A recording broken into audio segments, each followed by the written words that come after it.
Hello everyone, very good morning. So in last class we studied about the concept of kingdom system, isn't it? So there are five kingdom systems. The life has been divided into five kingdoms like mainly Monera, Protista, Mycota, Plantae and Animalia, isn't it? So and also I have discussed about the basis or criteria for classification of life into five kingdoms. Then the merits and demerits of five kingdom systems of classification. Okay. So in this video, so we are going to study about the kingdom Monera. Okay. See the kingdom Monera. This is the kingdom that includes all prokaryotic organisms. So this is also known as prokaryotic kingdom, mainly because all the organisms which comes under the kingdom Monera, all are prokaryotes. You know what are prokaryotes? Pro means early, karyon means nucleus. Those organisms which are having early form nucleus, so they were what is called as prokaryotes. And those organisms which are with the incipient nucleus or false nucleus. Incipient or false nucleus is nothing but where the nucleus is not surrounded by, or the nuclear material is not surrounded by the nuclear membrane. So they have a naked genetic material inside the cytoplasm. So that's why they are regarded as prokaryotes. And also another thing, there are no membrane bounded cell organelles. No membrane bounded cell organelles were observed in these organisms. No membrane bounded cell organelles like mitochondria, Golgi bodies, endoplasmic reticulum, like that. So there are no cell organelles except ribosomes. So there are no membrane bounded cell organelles were found in these organisms. Okay, in the cells of these organisms. So most of the organisms, or majority of them, they are unicellular. The organisms of the kingdom Monera, they are prokaryotic and unicellular. Okay, they belongs to the domain prokaryota and they were unicellular in nature. And they have arisen from evolution. Yadrinda agirutte. They have arisen from a common ancestor, the most primitive ancestor, that is what we call as progenote. They have arisen from the most ancient form of life, that is what is called as progenote. Andre progenote annanta ancient life, andre early form life in the formation agiranta organism. So they belongs to the kingdom Monera, and this is the primitive, most primitive kingdom where it includes all prokaryotic living organisms. Okay, so mainly comprises of bacteria, then cyanobacteria, archaebacteria, so mycoplasmas, rickettsias. Okay, so then actinomycetes members. So like this. So where all of those organisms are prokaryotes and they have arisen from the most ancient form of life, that is what is called as progenote. Okay. So as I said that the nuclear material or the genetic material here, it is not surrounded by nuclear membrane. Such a genetic material, it is devoid of nuclear membrane or without nuclear membrane, that is what is called as nucleoid. That is regarded as nucleoid. So what is a nucleoid here? A nucleoid is a naked genetic material. It is a naked genetic material. So naked genetic material is nothing but where the DNA or the nuclear material is not surrounded by nuclear membrane. So it lies naked inside the cytoplasm of the cell. Suppose if this is a bacterial cell, so where the DNA lies naked inside the cytoplasm without being surrounded by the nuclear membrane. So this is what we call as nucleoid. This is a nucleoid. So where the nuclear material is not being surrounded by the nuclear membrane, it is what is called as the nucleoid. Okay, and all the organisms of this kingdom Monera, so they have a cell wall where the cell is surrounded by cell wall. So unlike plants, just like plants, so where there will be a cell wall is present in these organisms also. So the cell is surrounded by cell wall, a rigid cell wall, and it is composed of the material like peptidoglycan, not the cellulose. Here the cell wall is composed of a material, that is what is called as peptidoglycan or uramic acid. Uramic acid. Peptidoglycan or uramic acid. So, but whereas in case of plants, the cell wall is composed of cellulose. Similarly, in fungi, it is composed of chitin, isn't it? So, similarly, in these organisms, so where the cell wall is mainly composed of peptidoglycan. So, as I said that, no membrane bounded cell organelles. So this is another feature, no membrane bounded cell organelles. ಯಾವುದೇ ತರ membrane ಇಂದ surround ಆಗಿರೋಂಥ cell organelles ಇರಲ್ಲ. No membrane bounded cell organelles. Similarly, some of the organisms, some forms, some organisms of this kingdom, they have flagella for motility. Say for example some bacteria, some motile bacteria. So where some of the organisms of this kingdom, they have flagella. Flagella is nothing but a thin thread-like structure that helps in motility of the cell, like this. If this is a bacterial cell, so where the bacterial cell are having flagella, not all bacteria possessing flagella. Only few of the bacterial cells they possess flagella, and that helps in motility of the bacterial cell. Okay. So some forms of this group, the kingdom Monera, they possess flagella. Okay. Similarly, some of the organisms of this kingdom, so they are autotrophic in nature. So you know what are autotrophs? Some organisms of the kingdom are autotrophic in nature. Autotrophic means they are self-preparing. Self-preparing. They prepare their own food. Means they are photosynthetic in nature. Some of the organisms are photosynthetic in nature. For example, like cyanobacteria and some bacteria. That is blue-green algae. Blue-green algae or cyanobacteria. Blue-green algae or cyanobacteria.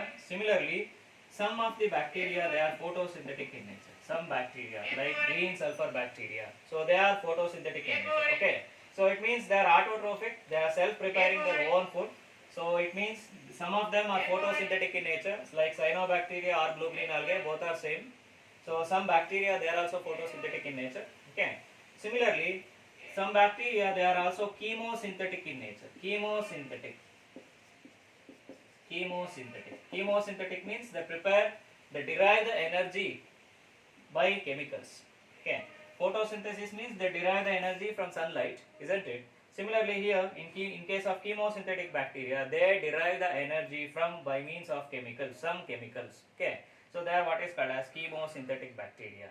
It means some of the organisms are autotrophs and some are heterotrophs. It means they depend on other organisms for their food. So they may be parasites. Parasite means an organism that depends on the other organism for its food and shelter.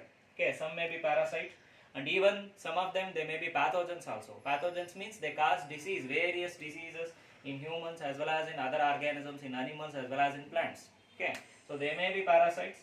Some of the parasites, they are pathogens also. It means they cause disease. So the nutrition may be autotrophic or it may be heterotrophic. It means both the kind of nutrition can be. So in some of them, they prepare their own food. So by means of photosynthesis or by means of chemosynthesis, and some of them, they depends on the other organisms for its food and shelter. And also some of the organisms are saprophytic in nature. Saprophytic. Saprophytic means they derive their food from the dead and decaying organisms. So dead and decaying matter in the nutrition derive madanta organism. So they are what we call as saprophytic in nature. Okay.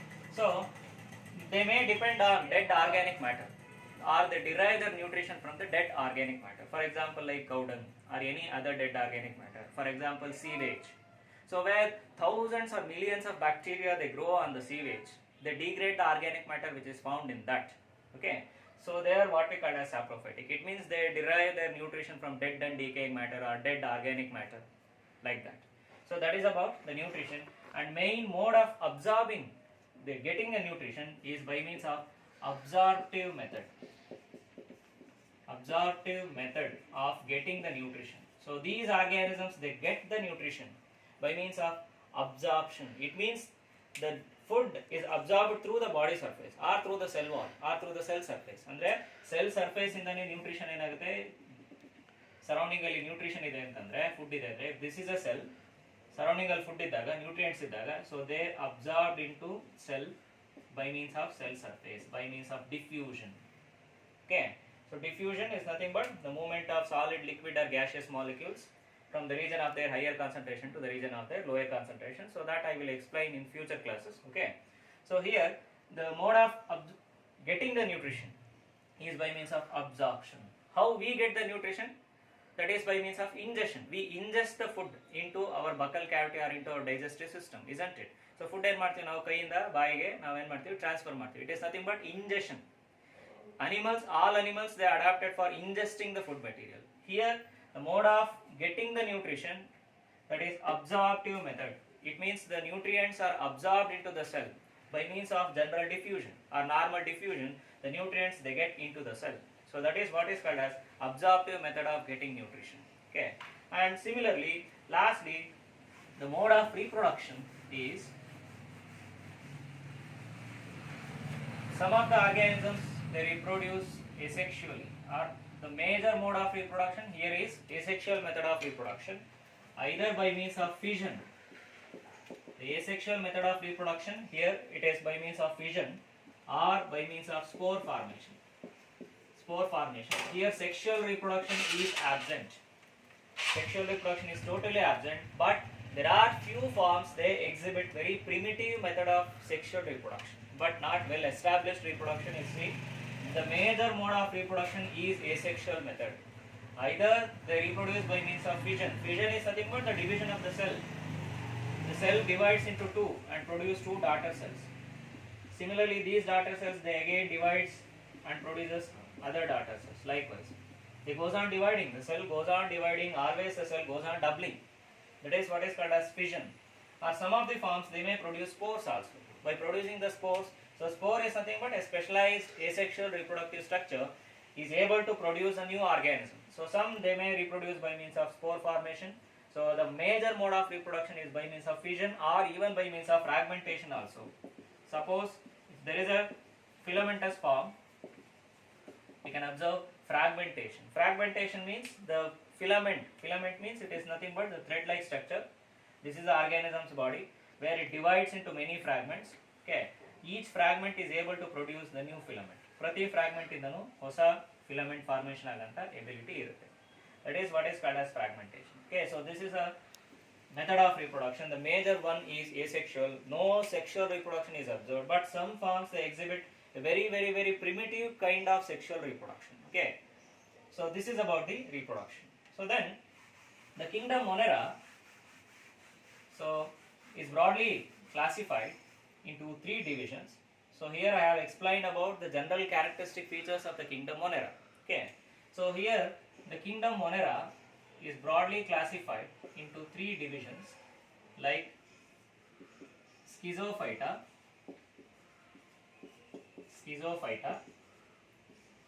so then Protophyta, and Cyanobacteria or Cyanophyta. Okay, so it is divided into three divisions. The kingdom Monera is divided into three divisions like Schizophyta, Protophyta and Cyanophyta, or that includes Cyanobacteria. So in Schizophyta we can observe only one class, that is Schizomycetes. Only one class is seen in this, that is Schizomycetes. So this Schizomycetes, this includes Archaebacteria, and another one is Eubacteria. Eubacteria is nothing but the true bacteria. Okay, this division Schizophyta, that consists of only one class, that is what is called as Schizomycetes, and this includes the two groups like Archaebacteria and Eubacteria. Okay, so whereas Protophyta, that includes Mycoplasmas. So they are also the prokaryotic organisms under the kingdom Monera, Mycoplasmas. And whereas the division Cyanophyta, that consists of Cyanobacteria or blue-green algae. Okay, so the kingdom Monera is divided into three divisions like Schizophyta, Protophyta and Cyanophyta. Schizophyta, that having only one class, that is Schizomycetes. So under that there are two groups over there. One is Archaebacteria. So I said about Archaebacteria in the previous class, as well as Eubacteria. It is nothing but the true bacteria. Then the Protophyta, that consists of Mycoplasmas, whereas the division Cyanophyta, that consists of Cyanobacteria or blue-green algae. Okay, so let us look into each one. The first thing is about the division Schizophyta. Under that the class Schizomycetes. So under that the first groups of organisms are Archaebacteria. See, these Archaebacteria, they are the most ancient groups of organisms, ancient form of life.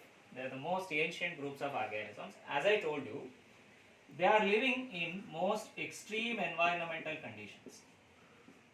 They were able to survive in extreme environmental conditions like high temperature, high salinity, high temperature, high salinity. Okay. Similarly, acidity, in case of high acidity, as well as low oxygen level. Even they were able to survive in low oxygen or even in without oxygen also. So they are anaerobic groups of organisms. So they were considered as most extreme groups of organisms because during the course of evolution, so these organisms, the archaebacteria, so they were able to survive. So they have evolved for the first time. So in that condition also, it means in the extreme conditions also. Andre evolution adaga, earth formation adaga, the conditions on the earth surface, they are most, it is unfavorable conditions can be seen because of high temperature, acidity, salinity, and all those conditions were seen on the earth's surface when earth was formed.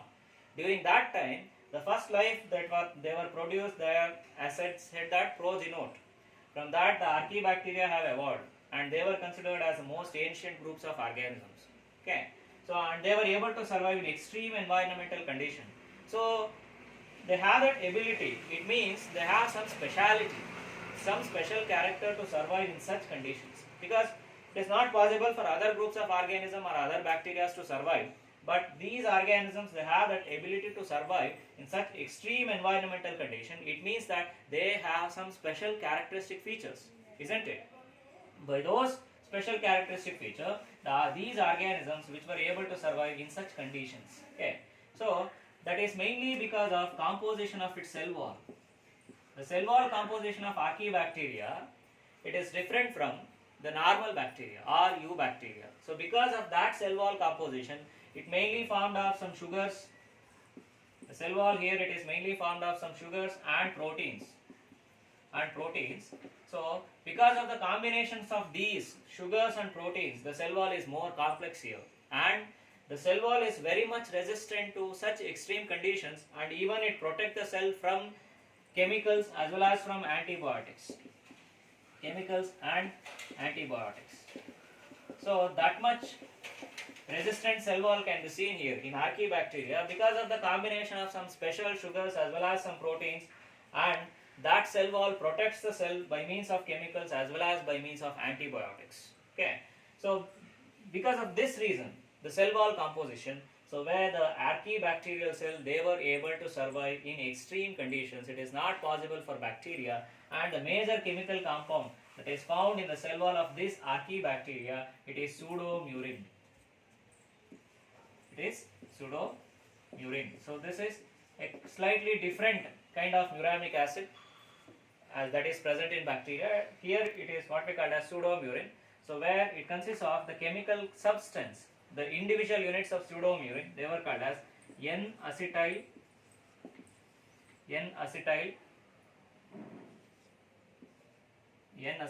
glucose amino uronic acid. See, this is the substance that is found in the cell wall of the archaebacteria, that is N-acetyl glucose amino uronic acid.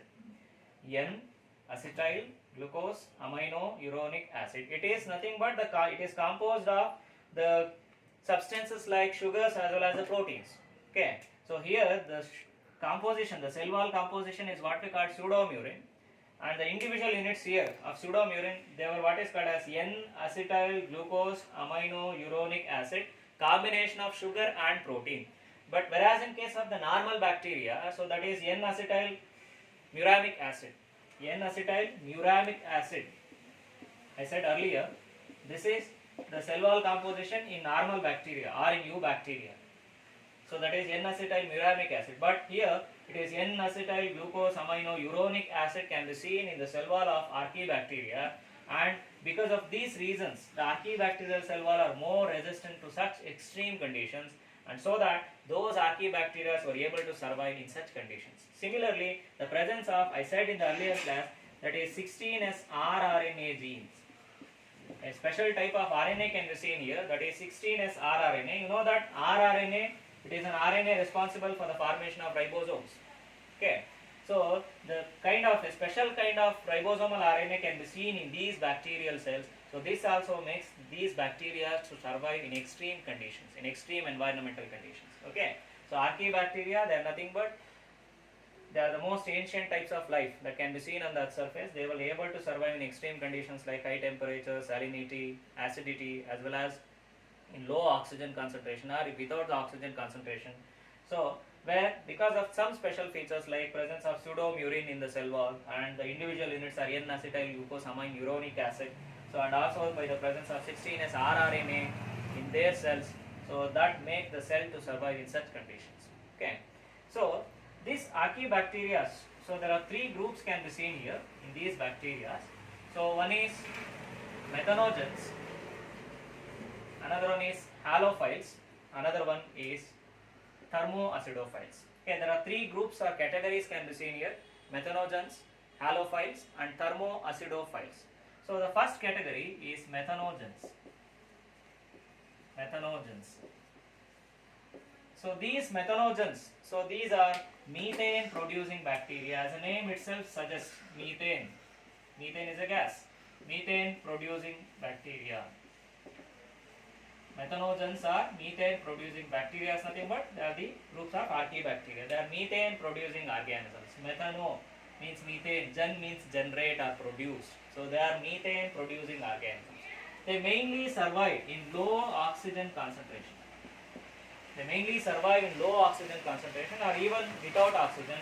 So they were what we call anaerobic organisms. Anaerobic in nature. It means they do not utilize oxygen for their respiration or to survive. Hence they are considered as anaerobic. If they use oxygen, those organisms are said to be aerobic organisms. So where those organisms which do not use oxygen, they were considered as anaerobic organisms. So here they were able to survive in low oxygen concentration and hence they were considered as anaerobic organisms. So mainly, so these organisms, they were survive or found in rich organic matter. They were found in rich organic matter. For example, like the dead and decaying matter or the sewage water. Okay, that consists of rich amount of organic matter. Sewage water, or dead matter, or even the cow dung. Okay, so they were usually found in rich organic matter with a low oxygen concentration, and they generate methane gas. They produce methane gas. Okay, so in sewage andre, for example, the water that comes from the drainage water, that is what is called as sewage. That consists of all the elements like the waste water released by the houses, hospitals, or hotels. Okay, so because that is rich with the organic matter, in that the archaebacteria can be seen, and even they were found in the rumen of ruminates. They were found in the rumen of ruminates. It means ruminates are nothing but the cow or the buffalo, those are animals. Okay, so especially their stomach is divided into chambers, mainly the 4 chambers.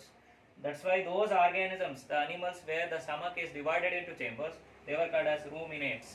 In the rumen means the chamber found in the stomach of those animals, these bacteria can be seen. So where they mainly helps in cellulose digestion. Okay, and also the dung, they digest the dung and convert that into methane gas, especially in the production of gobar gas, biogas or gobar gas. So where in the gobar is nothing but the dung and the slurry, the excretory matter of the cow or the buffalo.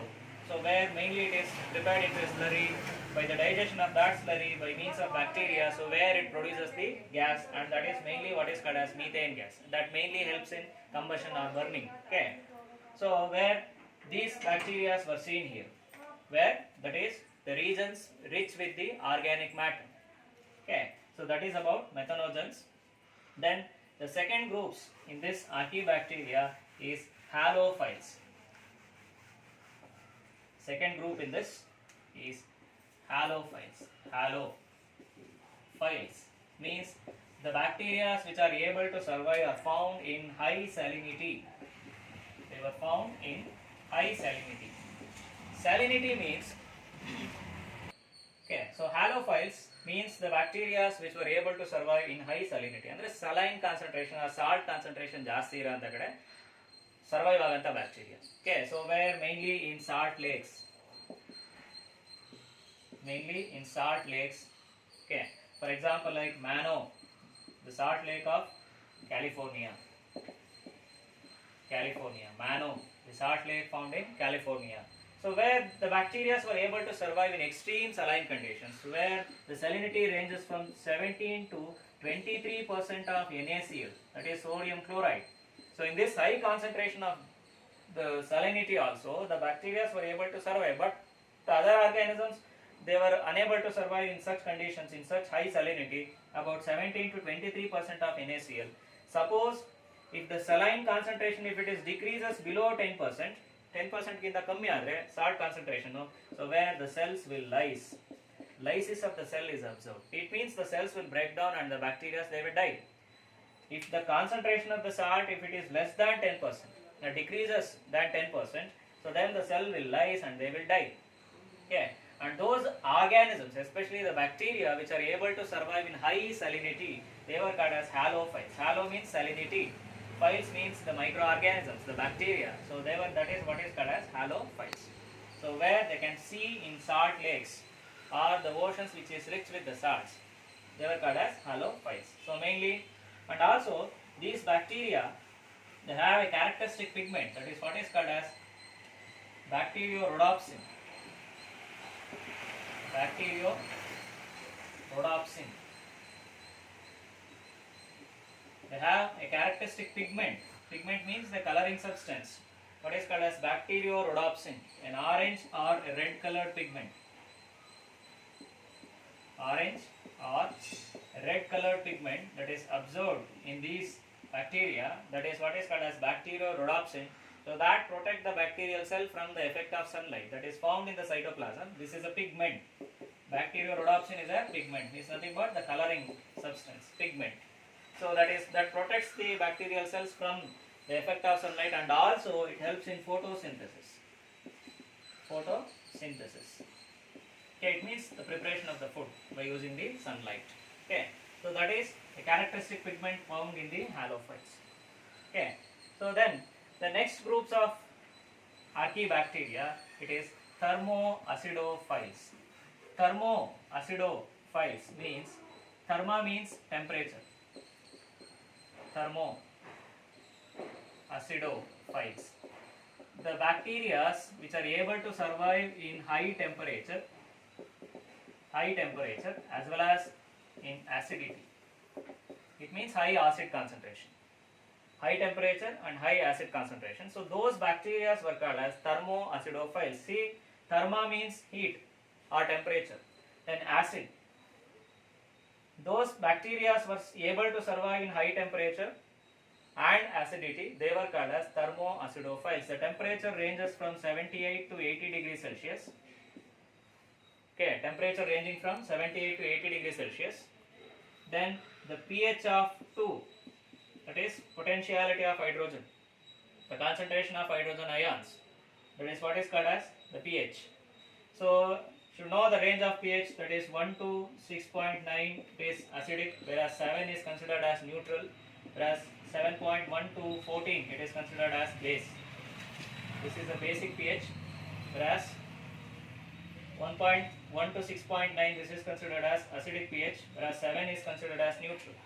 So when below 6.9 it is considered as a high pH.